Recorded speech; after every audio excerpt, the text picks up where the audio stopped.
Hello, everyone, and welcome to the Tech Informist, where we will inform you, our listeners, about the technological industry. My name is JJ Hammond. We have a great show for you. Are you ready to be informed? Of course you are. Up first, our guest for the show, featured nationally on CBS Early Show, Fox News, MSNBC, CNN, Headline News, NPR, and much, much more. An award-winning television news anchor, mother, wife, writer, speaker, published author, the amazing Danielle Smith. Hello, and thank you again for blessing us with your presence. I think I have to carry you around in my pocket and have you do all of my introductions. You make me sound so fancy. Thank you for that. You're welcome. We can't thank you enough for taking time out of your very busy schedule to spend some time with us. However, this show is not complete without my good friend, editor-in-chief of the Tech Informist, STLTechTalk.com, Codecast by STL Tech Talk, STLTechChic.com, our Women in Tech website, The Uncanny, Kevin Harvell. Hello, Kevin. Hello, everybody. Danielle, thank you for joining us on the Tech Informist. Thanks, sir. Yes. Yes. If you didn't get enough of her on the STL Tech Talk podcast, then you're in for a world of treat. And don't forget, everybody, you can follow us or send us feedback at Tech Informist on Twitter, contact at thetechinformist.com for email. Go ahead and just keep sending those emails in. We love hearing your feedback. We also want to give a special thank you to Paul Thurrott, our last guest on the show. What an amazing show. I mean, the amount of people that tuned in, the amount of people who listened to it back, we were really humbled and taken back by how awesome and overwhelming all of your response has been. So thank you so much. And while I'm thanking people, let's go ahead and thank the sponsors of the show, Unidev. UNIDEV. That's Unidev. If you dream it, they can build it. Custom software, end-to-end development, beautiful web design, creative marketing solutions. In business for the last 25 years with 200-plus customers, 24/7 support, you will not be let down or left out on the creation of your dreams.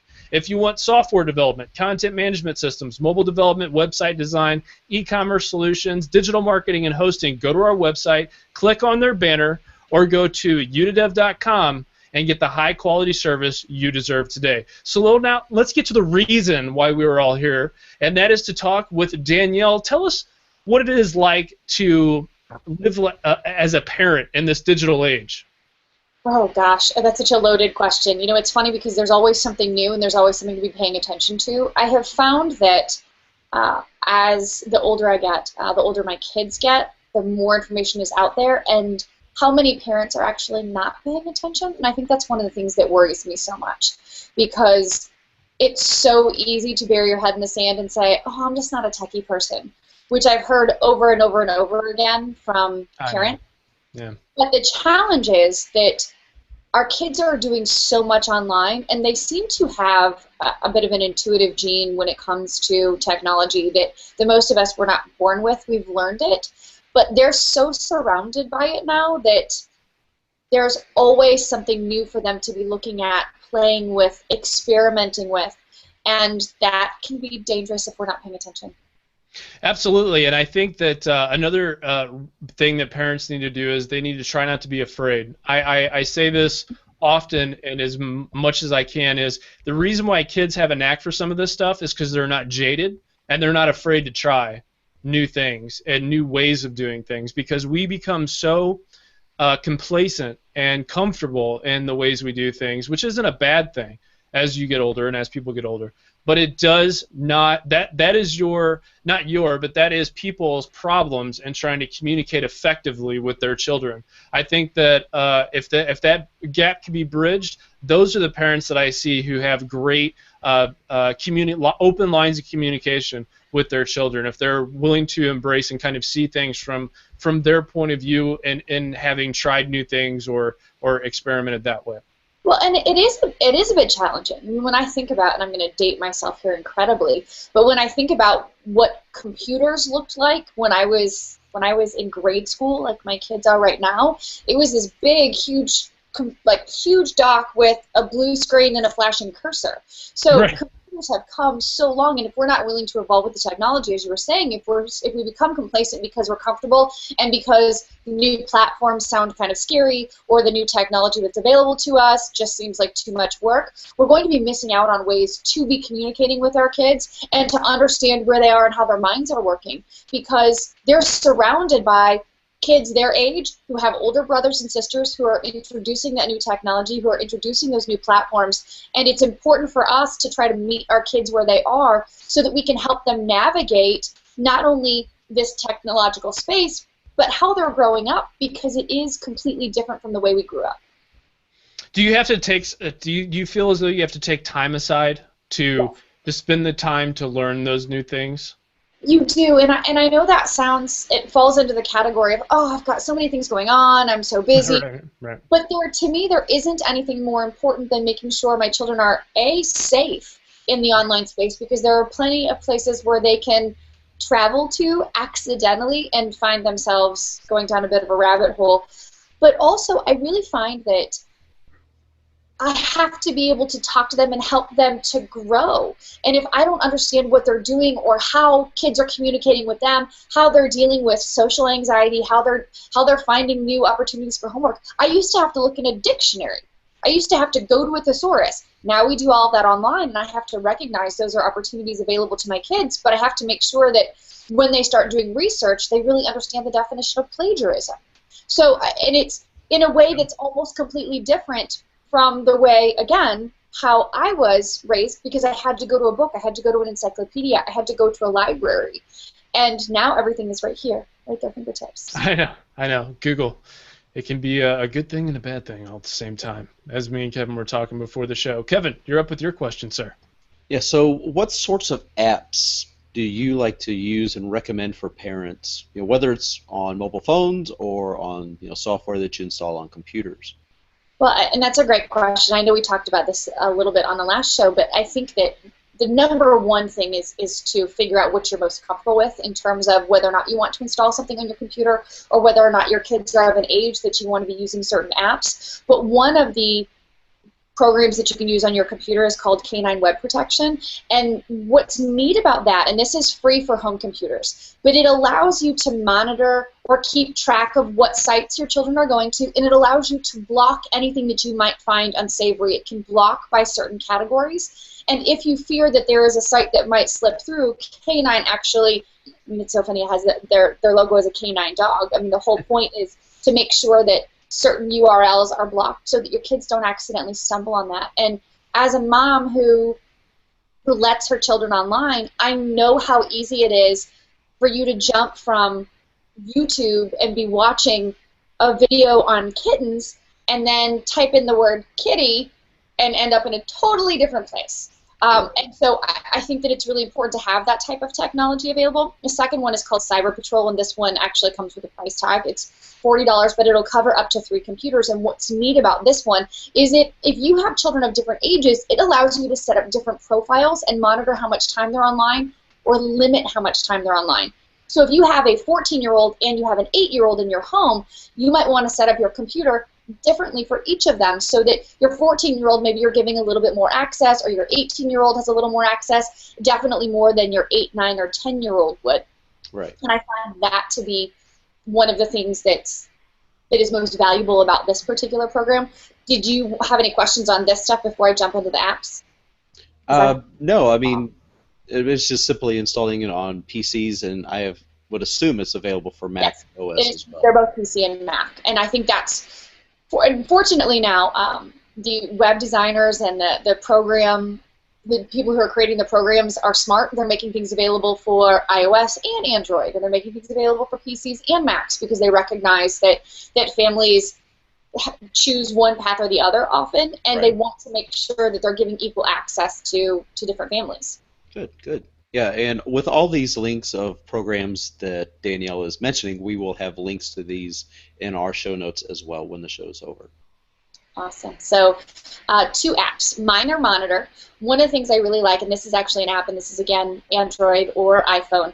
We know that our kids, especially once they hit those preteen and teenage years, are starting to play around with the social platforms, Facebook, Twitter. Minor Monitor allows you to keep an overarching eye on what it is they're doing and who's contacting them. So you'll get an alert if someone tries to friend them on Facebook who doesn't really seem to have any friends in common. So why would this person be reaching out to your child?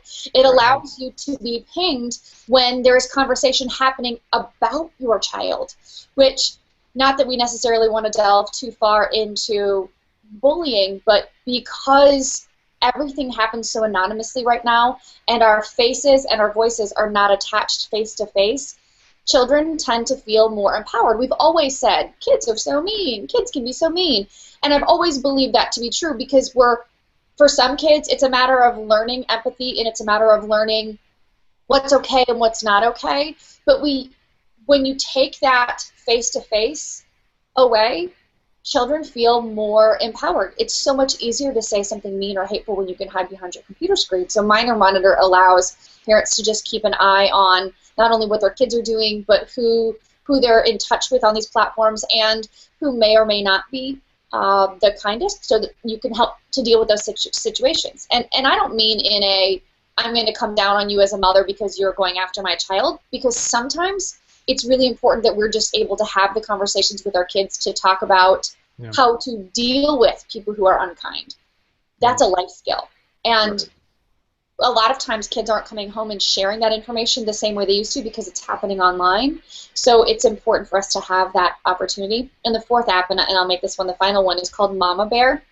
And it really is almost exactly as it sounds. It allows you to be that mama or papa bear parent that monitors how your child is doing when they're not with you. So it has GPS in it, so you know where your child is. It will ping you if your child is in a car that is speeding, so that can be a conversation you have later. You know whether or not your children are in a safe environment.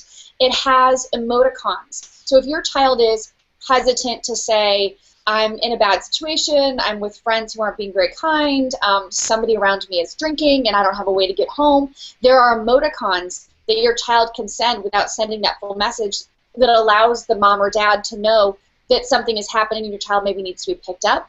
And your child can also ping you through Mama Bear to let you know I've safely arrived, or things are good, or I'm having an easy time or a hard time. And to me, one of the great things about that is it allows us to further that relationship with our child and meet them in their place, to communicate with them to a large degree how they're communicating with their friends right now.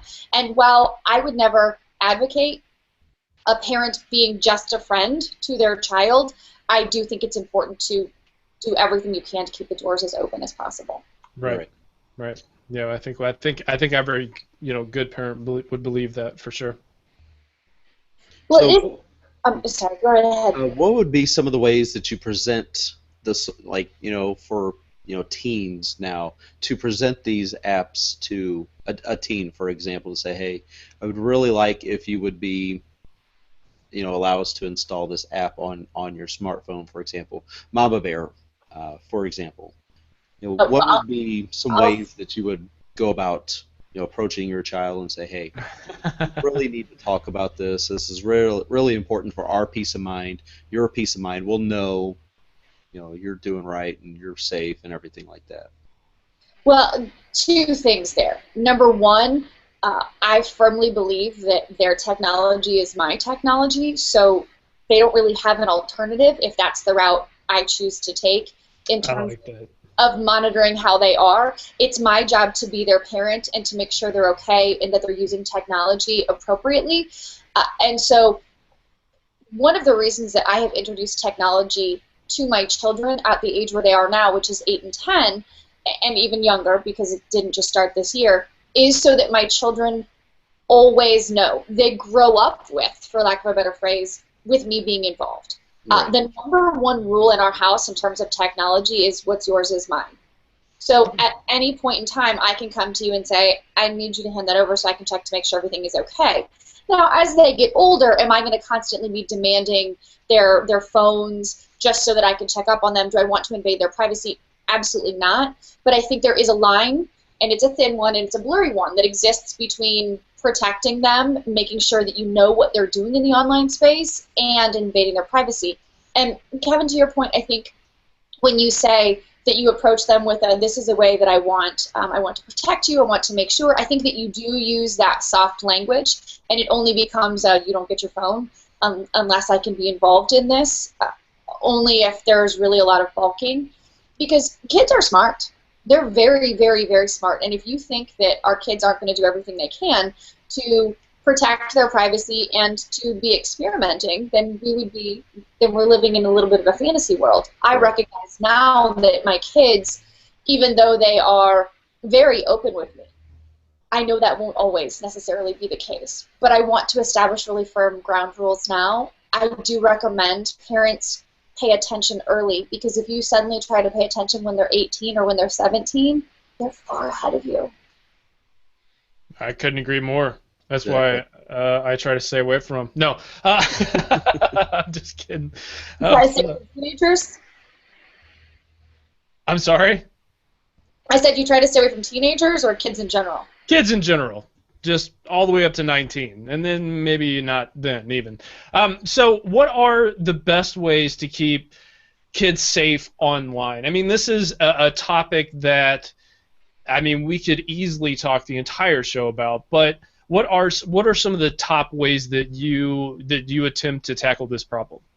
Well, there are a couple of things. We have a couple of rules in our house, and I have every intention of these rules extending beyond the age where they are now. But number one, I monitor how much time they're online. That's good. And we have conversations. We like to, when I see them spending a lot of time online, I ask them what they're doing. I ask them about what they're doing. I'm giving them the opportunity to have that conversation with me, because, and I know this is a bit of a reiteration, but I really believe that I have a better chance at protecting them if we have a bit of an open door policy. Yes. I'm delusional enough to believe that my kids will be at 14 and 16 or 17 and 15 exactly as they are now. No, I don't. I believe that they will experiment and they will find ways to try to hide things from me. But I also think that there is a bit of a learning curve for parents. For someone even like me who is really involved in a space and who heavily monitors what her children do, there's always going to be something that comes up and you say, oh my gosh, I had no idea. Right. And I'll give you an example. I believe I mentioned this to you guys before, but the video game or the online game Clash of Clans, my daughter was playing just like some of the kids in Carpool, and within a couple of weeks, I saw that she was getting text messages. She had a texting app. She doesn't have an iPhone, she has an iPod. And she had text messages coming through from unknown phone numbers. And when I tried to take her phone, she was hesitant to hand it over to me because I think there was somewhere in her id that knew that she wasn't supposed to be doing this. But what happens is that there is like a backdoor portal through Clash of Clans that allows you to communicate with the people in your clan and exchange phone numbers. So all of a sudden, she's exchanging phone numbers with people all across the country, and then she's getting text messages from boys and from people who are borderline men, and I thought I was going to have a heart attack. Again, keep in mind, I consider myself very diligent about this, but I had no idea there was an outside portal to Clash of Clans that allowed you to establish this relationship. So it gave me an opportunity to create a new rule, and that new rule is you don't exchange text messages with anyone you don't know and I don't know. Right. But I mean, she was 9 at the time, and so I thought it hadn't even occurred to me because I didn't realize that was an option. But I have to forgive myself, for lack of a better phrase, when something like that happens, because it's almost impossible, short of keeping your children off of technology altogether, to protect them from every instance that doesn't lead itself to a learning conversation. Right. I wholeheartedly agree with that. Yeah, it's definitely, you got to know what apps your children are using and learn those apps. Install it on your own phone and try it out and see what it is that they're using it for. And then if you deem it's not acceptable, then you really would want to have that discussion. Exactly. And I do think it's important that we limit the amount of time our kids spend online or on any digital platform. I don't want it to ever become an obsession or something that they are doing exclusively. I don't want it to be the only way they ever communicate with their friends. I want you going outside and running and jumping and playing as well. I want you to still be kids. Although, I mean, I do like that they have it so that we can communicate. When I'm out of town, my daughter can text me, and she can say, hey, Mommy, how are you? I love that. I love that she'll send me a picture of her sweet face. And so I don't want to eliminate technology in any manner, shape, or form, but it's really important for me to know who else she's texting, Right. and have conversations about pictures, because I don't think Yeah. Pictures is a big thing, yeah. pictures is such a big thing, and I had to say to my daughter, because she's even young to have even considered the option of sending pictures of herself that are less than modest, because she's extremely modest. But I had to say to her, you know, one of these days you might have a boyfriend, and he might ask you to send a picture of you in your bathing suit, and the answer to that is no. And just because I was trying to explain that anything we put online now stays there, lives there. It doesn't go away. And there are people whose job it is to find what you've put online eventually. So 10 years from now, 15 years from now, when they go to get a job and somebody does a search on them, I don't want those pictures coming up. Right. Or they could end up, you know, just being like farmed and used on, you know, inappropriate websites. Right.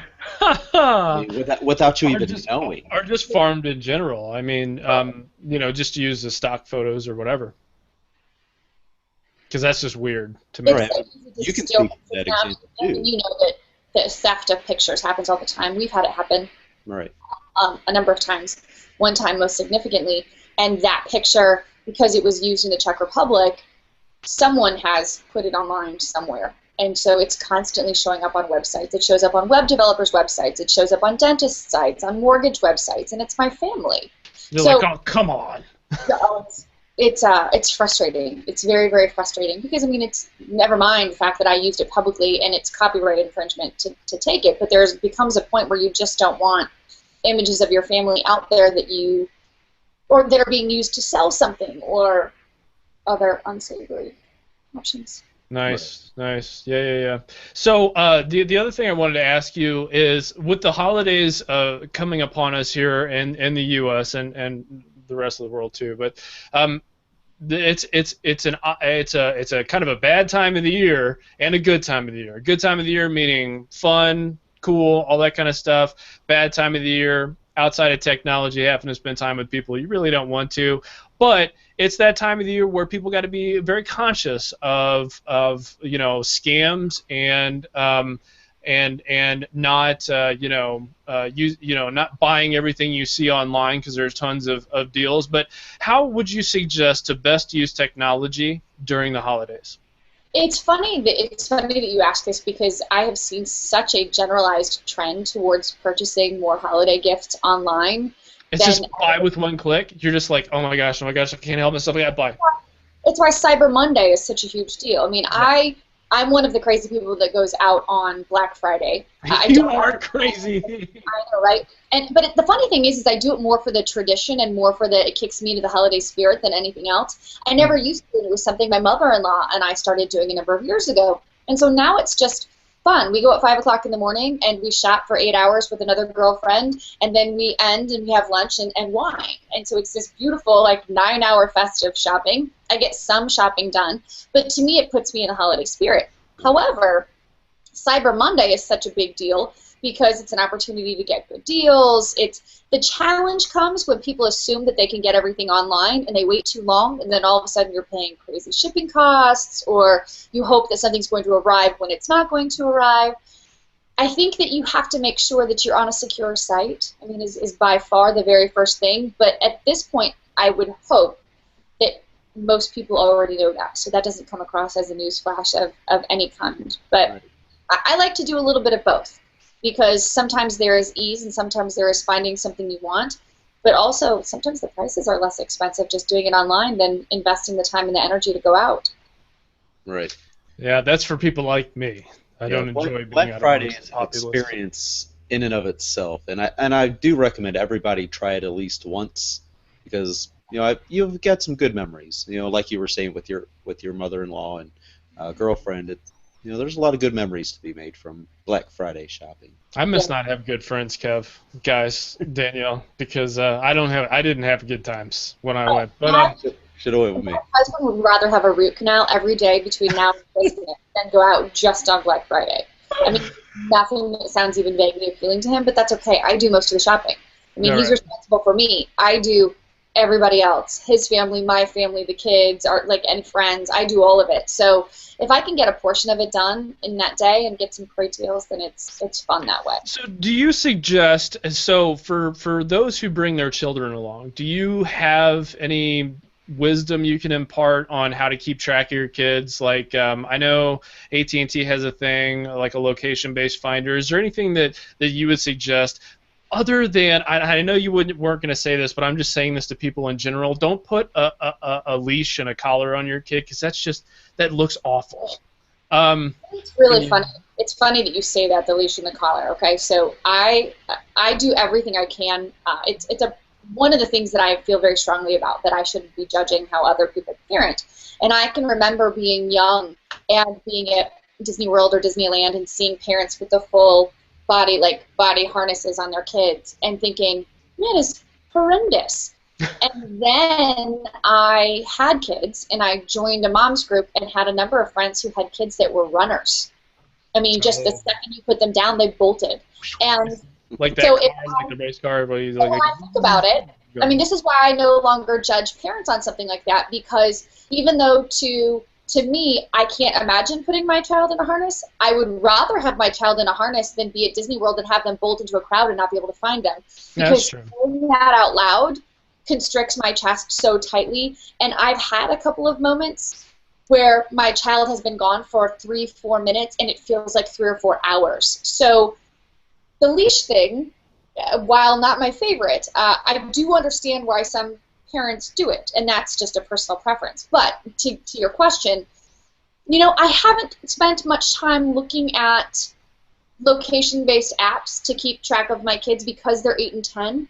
I haven't done a ton of research in terms of what those best options are going to be. Obviously, Mama Bear has that option within the app, and as my kids get a little bit older and I allow them to potentially separate from me at the mall for a little bit, or if we go on vacation and we're in a confined resort, maybe I let you wander to the other side of the resort. I don't know yet. I'm not at that comfort level, but I know that there's technology out there. But I would not be taking my children Black Friday shopping. Yeah, I mean, it was such a different world. I remember growing up and going grocery shopping with my mom, and I would always just go straight to the books and magazine section, and she always knew where I would be. So, I mean, she'd always get to that one aisle, say, all right, let's go, and then I'd finish with the last few aisles with her, and then we'd be on our way. But I wasn't a runner. I mean, yeah, I love to run as a kid. I wasn't somebody that's just going to run all over the place. But consider it this way. If you had gone to that aisle one time and you weren't there when you were supposed to be, that whole tradition would change. Oh, yeah. Oh, yeah. It's interesting because I am somewhere between, I'm not a free-range parent.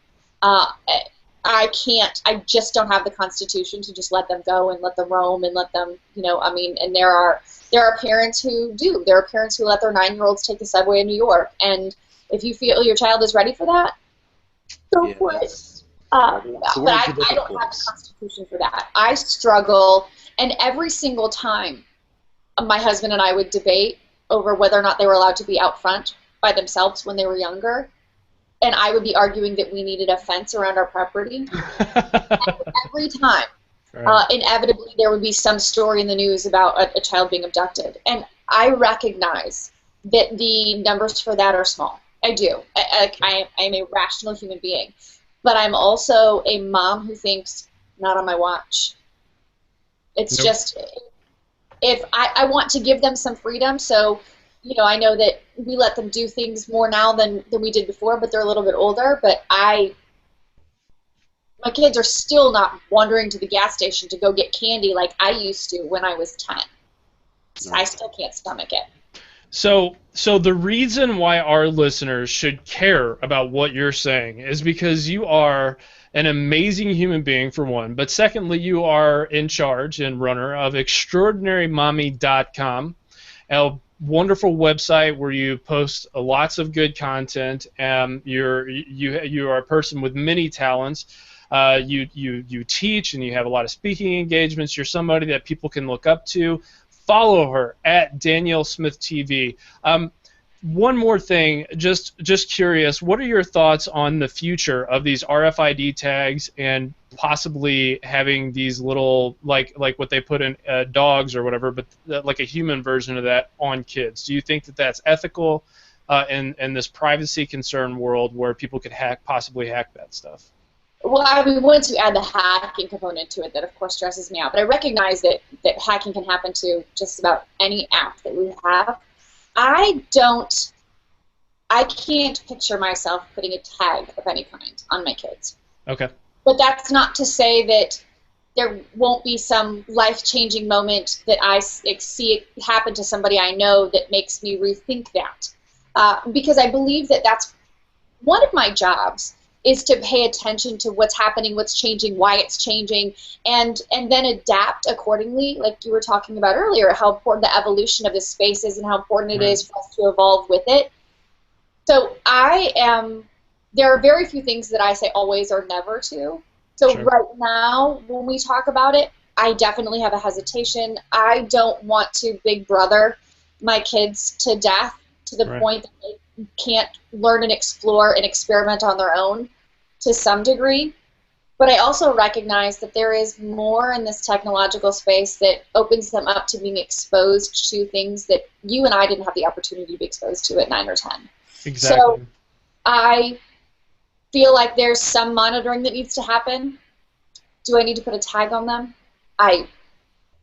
Unless I have a runner, I can't. I'm a runner, so I can speak to that a little bit. But I think that there's an opportunity with wearables in the future to where it can be disguised, to where you're not like overtly doing it, right? So you have like a smart band on your kid, and they're like, "Oh yeah, because it's cool," you know, and all this other stuff. But you're like, "Yeah, it's got a GPS, so I know what you're doing." Plus, you can keep track of their activity. If they're like, "Oh yeah, I was totally asked," no, you weren't. You know. So I see that as an opportunity as well. Yeah, well, and I think too that, I mean, when you talk about if my kids are wearing it and they're trying to tell me they're somewhere they aren't, then they're not very smart, because that's the whole point of the device, is for me to be able to say, I know where you are, I know what time you got home, I know what you were doing. But when I think about the freedom that I had, and even though I was overall a pretty good kid, I wasn't the kid that said I was somewhere when I wasn't. Sure. I recognize that to a degree there is a rite of passage that goes with that. Mm-hmm. And I don't want my children to feel as though they can't experiment with anything.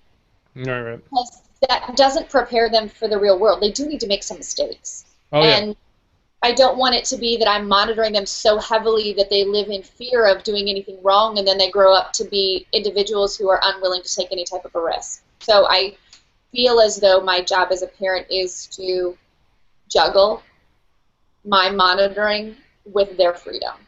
Awesome. Well, like I said, you are intelligent. You have a spark for life that is unmatched by most people that I see. You raise the quality of the show every time you're on. You're a bad mamma jamma. Thank you so much for taking out the time to speak with us. Kevin and Danielle, do you have any final thoughts before we let you go? Well, just one last thing real quick, and it goes along with one of the stories we're going to touch on here in a little bit. With Apple Pay, you're an iPhone user, aren't you? I am. Okay. What are your thoughts on like Apple Pay and paying, using a device instead of pulling out your credit card or debit card, or just paying with cash? I haven't started doing it yet. While I consider myself an early adopter, I'm in the second phase of early adopters typically, because I like to watch to see all of the glitches happen and all of the. I want to. That's where my researching comes in, and my watching and my monitoring. So I think the idea is great. I love the idea that eventually I'll be able to do everything with one swipe with my phone. But it also means it opens me up to a lot of risk, I think. If somebody gets into my phone, if I drop my phone and it's not locked, or they managed to get into it, do they have access to all of my accounts? And so that's where all of my hesitation comes from, in that I feel as though I need to watch and monitor first before I partake. So. Completely understand. Absolutely. Well, again, thank you so much for taking out the time. People can find you extraordinarymommy.com or at Danielle Smith TV. Thank you again for gracing us with your presence. I hope you have a great and wonderful rest of your crazy, hectic day. You guys are delightful. Thank you for having me. I appreciate it. All right. Thanks. Bye-bye. Bye. Always love Yes. listening to her talk. Yep. Um, Always a so pleasure. always a pleasure. Always a pleasure. So we were talking about this before the show. I just wanted to highlight this on our national, wide show. The UMSL Digital did a nice piece on me. She actually is an instructor at UMSL, the University of Missouri St. Louis. So if you want to check that out, just follow me at JJ Hammond Music on Twitter, and you'll see the link there. Now, Kevin, let's get to our tech news of the week. You're up first with your first story, sir. All right, so like we were just talking about, Apple Pay is finally launched. It launched, I believe, last week. And CVS and Rite Aid, a couple pharmacies, are shutting down their NFC payment terminals that they already had installed in their stores that would accept contactless credit cards, such as Apple Pay and Google Wallet, which keep in mind Google Wallet has been around for quite a while, but now that Apple has Apple Pay, now it's kind of like the big thing that everybody's talking about. But Rite Aid and CVS have their own programs kind of coming down the pipes called Currency, Currenc, and it's tied directly to a person's bank account. So it's not like how Apple Pay, you tie your credit card and then whenever you're paying, it's being paid by a temporary like one use thing, with the numbers and everything keep cycling, so people can't makes it more difficult to hack and get your personal information to where they can get your payment information. And I think it's really a, a bad PR move, especially for CVS and Rite Aid and any other companies that want to go this route by no, we're not going to accept that because we want to develop our own thing. It's like, why are you spending the money to do this if already got companies that are you know already have the technology available, and you might be shutting yourself out on a certain customer base. I don't understand it. JJ, what are your thoughts on that story?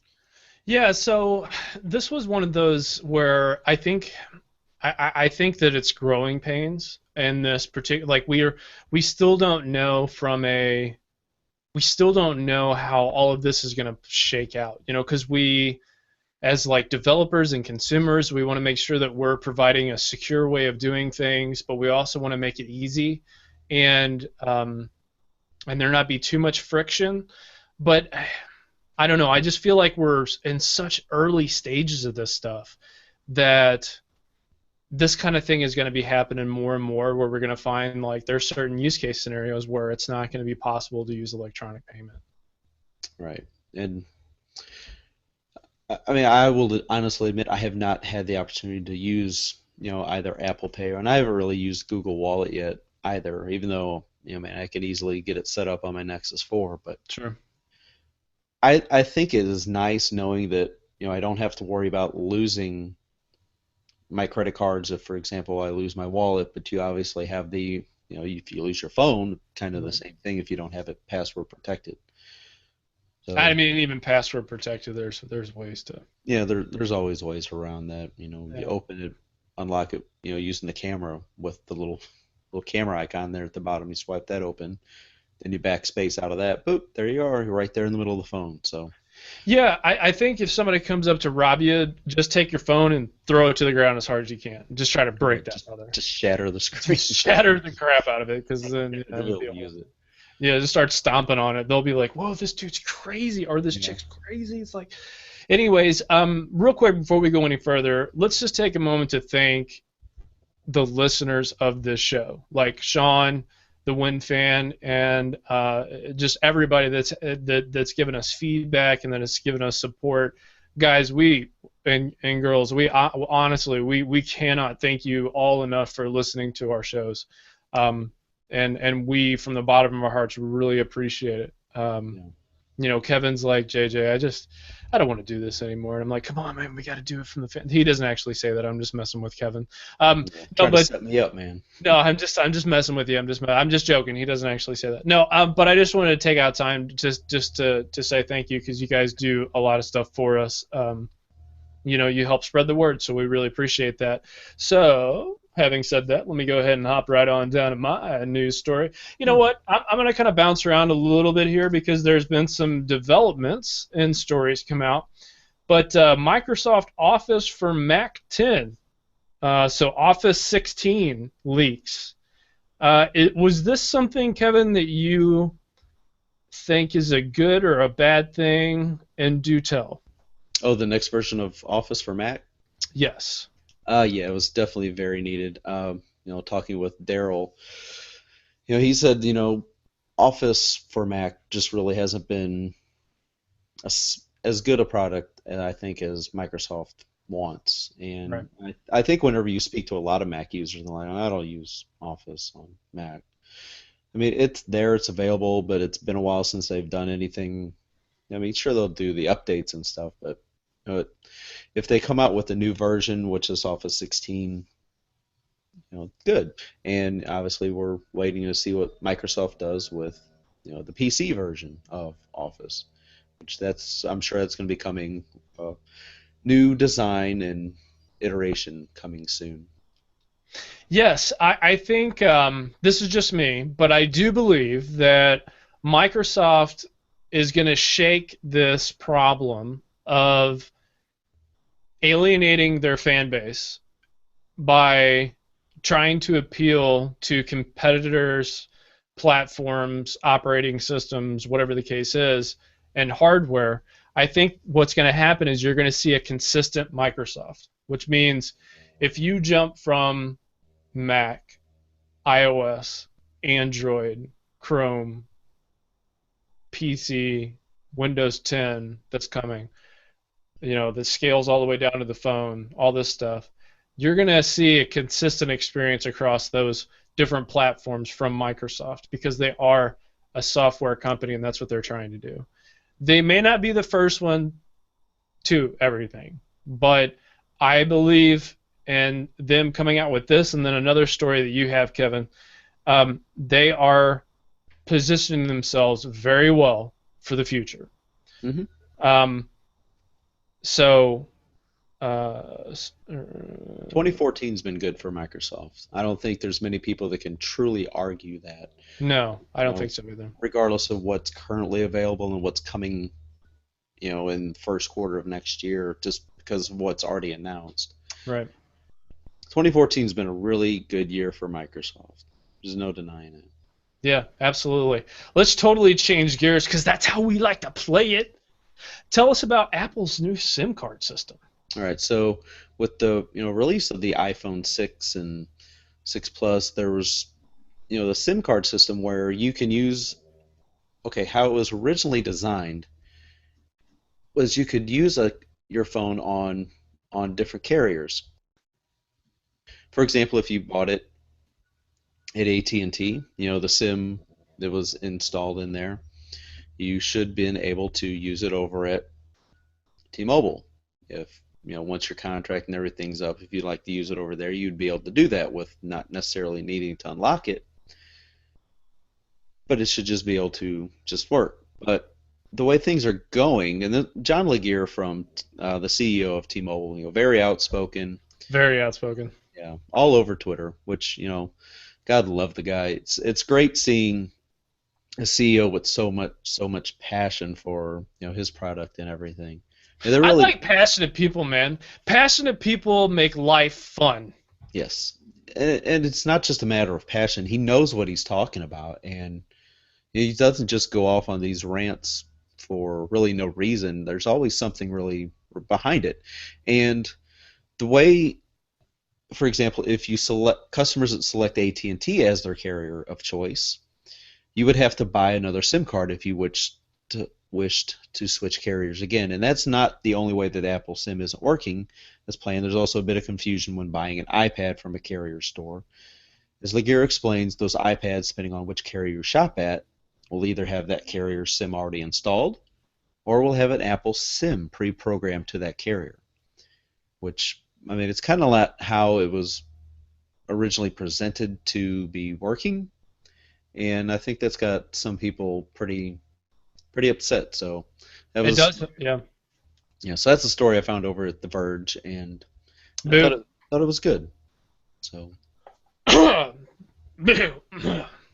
Okay, so my next story comes from the oh holy ones from AndroidCentral.com. The Nexus phone, 32-bit Nexus 6, already obsolete? Question mark. This was done by Jerry Hildenbrand from AndroidCentral.com. Click on the link on our landing page for this episode if you want to dive deep into this. But why this matters: when buying a phone, this is your main purchase. This is your camera now. This is your video recorder. This is your music player. This is your gateway to the world. People want to make sure that it's somewhat future proof. Somewhat. People that listen to this show, especially. I know how that sounds, but everyone wants to be the cool kid. Everyone wants to be the cool kid. So in that vein, speaking to a potential smartphone buyer, at this stage in the buying season, wait. The reason, the phone you have now will suffice until the next line of devices come out. Believe that. You can believe that. Or if you just can't wait, then go and get the Jump or Next or Edge plans on all the different major carriers, and then wait for the 64-bit smartphone to come rolling around, period. Because there is a difference. There is really a difference between a 32-bit operating system on a phone or any device and a 64-bit operating system. You're going to have faster speeds. Yes, there's going to be some issues with battery life, and Lord knows that there's tons of battery life issues with the Nexus line. Kevin has had a chance to try out the Moto X, but that's not indicative of the quote-unquote new Nexus that's out. But my conclusion here is get a Nexus 5 while you can, and just wait for the next iteration, or maybe the Oppo OnePlus One if you're okay with that sexist stuff that happened recently. And who this speaks to, really, this speaks to people who want the latest and greatest in toys. And how you can stay informed and keep up with this news. Just keep up with the news on the Nexus smartphone line. The smartphone line, because the tablet line is 64-bit. So, and it's made by a completely different company. So you got the Nexus 9, which is the new Nexus tablet made by HTC. Then you got then you got Moto Nexus, the Motorola Nexus. So that is a 32-bit, and both will have the Android L, so the Android Lollipop operating system. Soon, and the current hardware will be able to go up to that, but there is going to be a difference. So if I would say you can wait, do that. Just that is my thoughts on it. Kevin, what are your thoughts on the 32 versus 64? Because Apple's had it for the last year. Yeah, just really, I don't think the general consumer is going to notice a bit of difference. It's really more for development processes, and right now, as this switch is going from 32-bit, processors in smartphones and tablets to 64-bit, it's going to be a little bit of a transition. Obviously, we're talking Android today because, like you mentioned, Apple's already there, and they have been for the last year with the 5S was 64-bit. But once they did that, honestly, did you really hear a whole lot of, oh, yay, 64-bit, smartphones are so awesome and it's just the greatest thing ever? No, you didn't. I didn't really hear anything about it. So that's why I'm not really surprised that, all these newer Snapdragons and stuff, they're still 32-bit.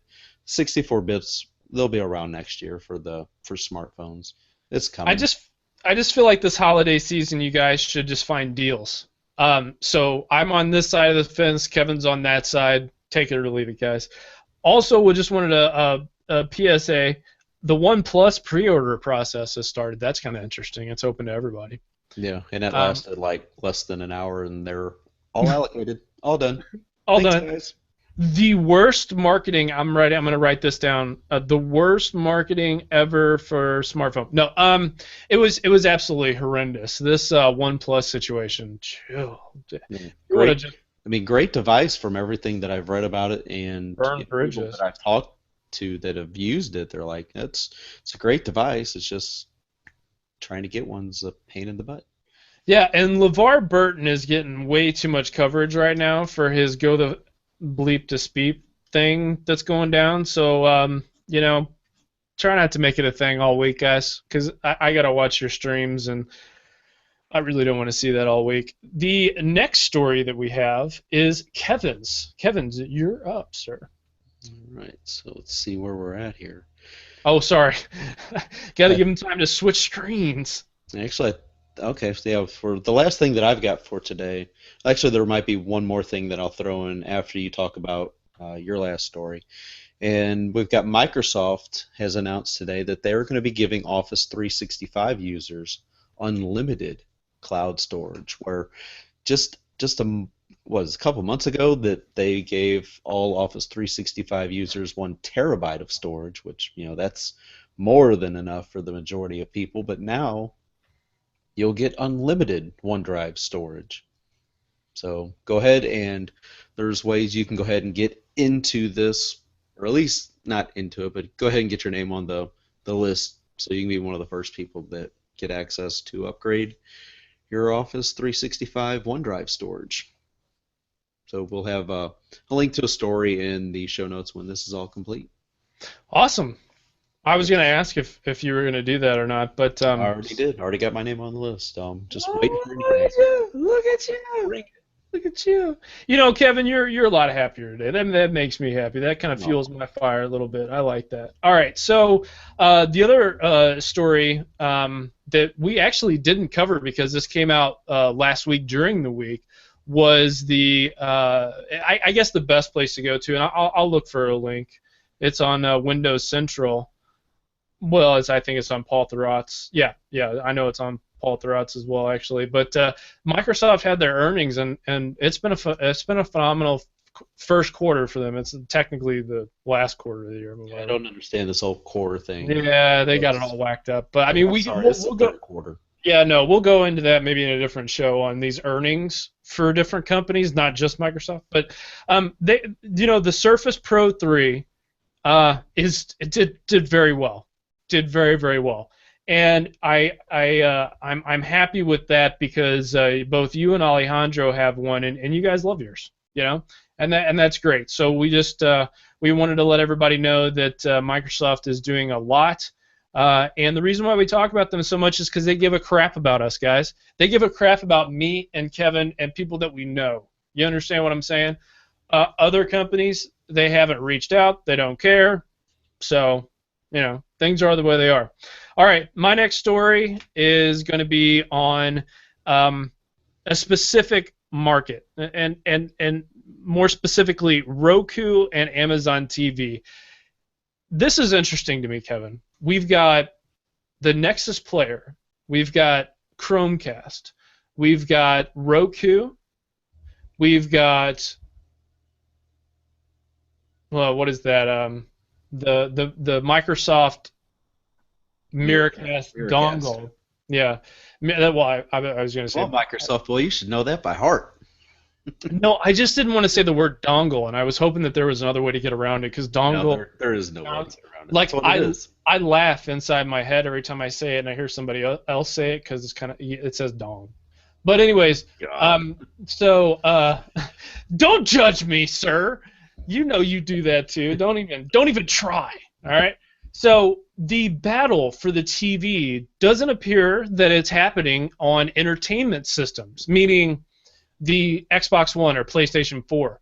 We're seeing it now go to the low end with just these wireless sticks. I mean, did you see this coming? And do you think that this is going to be the future? Well, I mean, they're very small. They're portable. You don't have to unplug a whole lot of stuff. You just, pull it right out of your HDMI port and take it to the next, take it to your friend's house if they don't have one. Right. I mean, it travels well. So to note, Amazon TV is doing well. I mean, they're not, not doing freaking superb or anything, but they're doing really well. And the Roku is doing well also. There's support for it, multi-platform, which is always great. We'd love to see that as tech enthusiasts. We're not biased, we're not any of that. We use what we use because we enjoy using those particular things. But it's just really interesting to me to see how well this particular aspect and how many people weren't paying attention to this side of the market. Like when Amazon launched their TV, their Amazon TV, the Fire TV, it was interesting, and I think that we can expect this sort of. We talked about evolution on an earlier podcast. We talked about having a design and an idea, going with it, and then just stuff changing, like right in the middle of it, and then going on from there.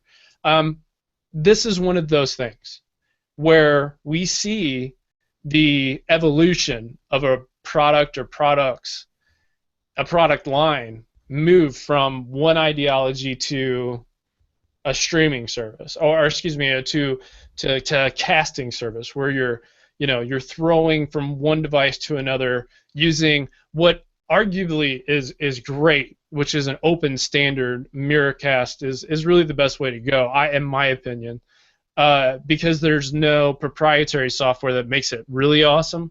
Now I know Apple has their Air, which is AirPlay, which I hear is phenomenal, but I think for the majority of people that's still a little out of everybody's price range.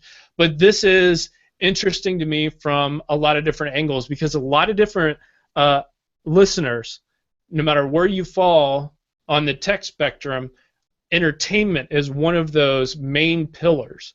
And I think a lot of you guys and gals are going to buy this stuff this holiday season, so you need to be aware of all your options that are out there. Kevin? Yeah, there's a lot of great devices. I mean, I like the little Fire TV. I think it works really well, and I do find myself using it more than I do my PlayStation 3. I used to always use that for Netflix, but now I'll either use the Chromecast or the Fire TV. And also today, Amazon is releasing another product called the Amazon Fire Stick, which is going to sell for $40, but for today and tomorrow only. That sounds silly. Amazon Prime customers can get it for $20, and really? It comes with a little remote, so very similar to the Fire TV, but in a much smaller and much more affordable package. So to compete directly against the Chromecast and Roku stick, right? Yeah. Interesting. Yeah. So do we want to touch on how bad the Amazon Fire Phone has done, or do we just want to let that thing lie? It's just one of those, another one of those, good phone, but people just don't want it. Yeah. Just like that Facebook phone that released a year ago. Yeah. Great little mid-range phone. Just nobody wanted it because it was associated with Facebook. Yeah, well, that, and it tried to be its own platform, which, you got to have developers on board. If big companies have learned anything, it's that you have to have people developing third-party things for your for your hardware. If they're not doing that, you can't do it all yourself. I mean, you can do a lot of it, but you can't do all of it yourself. I mean, the Facebook phone, that was just a launcher. That's all that was, really. So anybody that knows anything, you can just simply turn it off and use the phone for what it was. But the Amazon Fire Phone, yeah, you're invested in Amazon if you bought a Fire Phone. Yep. Fire Phone, Fire Stick, Fire Phone, Fire TV, Kindle Fire, HD, and what is the other tablet? I can't remember. Kindle. All right. So one last thing. I watch a lot of football. I swear to everything that is holy. The next time an announcer says that they're holding a non-Surface device on the sidelines, I'm just gonna tweet them nonstop and say, it's a friggin' Surface. Like hashtag it's a friggin' Surface. They paid so much. Microsoft and the Surface was pay so much money for them to not jack that up, and it's like the easiest thing because it literally says Surface on the side of it. Yeah, but I mean, is it a Microsoft thing for not promoting or is it just I being so in tune with? So I gave this a lot of thought. I gave this a lot of thought. I recently saw the eBay commercial for the eBay app and how easy it is to buy stuff. And I noticed that eBay was integrated with the Samsung Galaxy S5, was integrated with a car, was integrated with Godzilla, the movie, was also integrated with some surfboards and other types of things. I recognize that, and Beats, I recognize that there is a certain level of responsibility on the party who's providing, all of those different things. But when you go through such a rigorous process to make something that durable, that can sustain things in the NFL drops and battery life and all these other kinds of things, and you have it plastered everywhere, and you give the announcers, the halftime reporters, the reporters, the people covering this stuff, the thing literally says Surface all over it. You can't mess that up. At that point, it's not on the marketers anymore, because they literally brought the horse to the water, put the horse's head in the water. Yeah, some horses just don't want to drink, man. Yeah, They're too busy with their flavored water. And rather than drink, they would just sit there and blow air out. I know. God, I don't know how we got here, but my point is that there's a lot of product advertisement, product placement, and man, have I been noticing that more and more and more every time I watch something. Like that stupid scene in Transformers 4 when he drinks that Bud Light. I was just like, you've got to be kidding me. He's like, for no reason, just grabs beers like, and it's clearly like, Bud on it, and you're just like, are you serious? Right. Plus, we should plug that YouTube video. We laughed so hard. Yeah, that guy does some great movie reviews. All right, so top of my head though. Kevin, you're up with your application pick of the week. All right, so there's a lot of polling apps that are becoming more and more popular, and one that I want to talk about, it's from a St. Louis developer, and it's called Cast app. So it's available on iOS, so iPhone and iPad, and I've really been using it a lot more since I've been kind of messing with the iPad a little bit more here lately. And it's really fun, you get a lot of good information, and get comments. You can post something, like for example, we got Halloween coming up at the end of the week. So I posted out, favorite Halloween candy, Reese's, Hershey's, Snickers, Milky Way, Twix, just whatever. And obviously Reese's won because Reese's peanut butter cups are just awesome. And you get some comments, and you can have little conversations, and it's fun to see. You just get little opinions and things from people. It's really easy to use, so I like it. It's free. Grab it. Cast app. I like things that are free. So before I go my application pick, let's talk about. I want to start this thing where, since we do these shows on Mondays, let's talk about the week ahead. My predictions for the week ahead is we're going to hear some sort of wearable device come from Microsoft, and I also think we're going to hear about more integration with some Android Wear stuff. I think that's going to come out. That's just my predictions for the week. We did find out that Lenovo is selling their own fitness band or smart band. It's not a smart watch, it's a smart band, so there's a little bit of thing. It doesn't come with the Android Wear operating system or any type of forked version of that or whatever. The other thing we do know is that Fitbit came out with, I want to say, the Surge and Charge fitness bands this week to replace the recalled Fitbit Force that was out. So I think we're going to hear more and more about those devices. And there was an update to the Fitbit app for my Windows Phone 8.1 device. So I'm excited to see the changes there. Unfortunately, I only have a Fitbit that hooks to your side. It's not an actual wearable on your wrist. So I'm a little sad about that. But I'm holding out hopes, and what I mean by holding out hopes is I'm not spending money on anything that's not a Microsoft wearable thing, because I'm hoping that that comes out this week. Also, I think we're going to see more from maybe some Google or app, or Apple or something with this situation with cloud storage. That is my predictions for the week.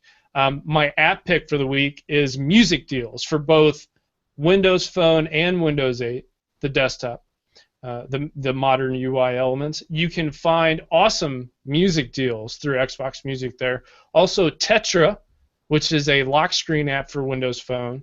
It's free. Both of these are free apps. And the Tetra thing is really neat because it allows you to have lock screen interaction with some calendar, tracing your steps, tracing your goals, also your location. So if you needed maps right quick in a hurry, you could get to it very easily. I was very impressed with these applications. So if you have a chance to check those out, please do. Kevin, your final thoughts, sir? I know that Tetra lock screen's a lot better lock screen app than that lock screen beta. Yeah. They did the. Yeah, we won't even go into that. But no. I recently had to disable the Tetra lock screen just because after this last preview for developers update on the 1520, it started, my display would start locking up and stuff, so I disabled that, and it's been fine ever since.